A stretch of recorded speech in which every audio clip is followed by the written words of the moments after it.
So let Vt be a velocity vector and Vt is equal to t squared sine t minus t cosine t and cosine t plus t sine t.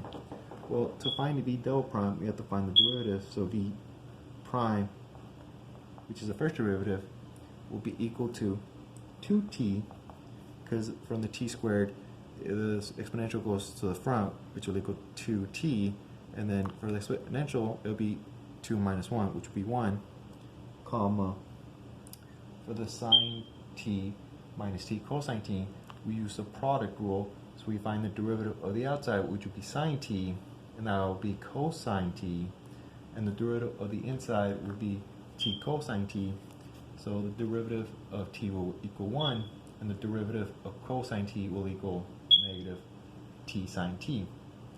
And as a result of cosine t minus parentheses cosine t minus t sine t, that will be equal to t sine t.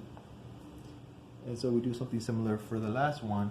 So the derivative of cosine t plus t sine t using the product rule will end up being t cosine t. So that is V prime. And so for V double prime, which would be the second derivative, that will equal 2t. And using the product rule once again of the derivative of the outside, which would be t, and the derivative of the inside, which would be sine t, that will result in sine t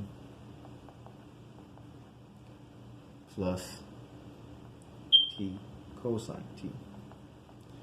And doing the same thing for the last value, that will, using the product rule, that will result in cosine t plus t sine t.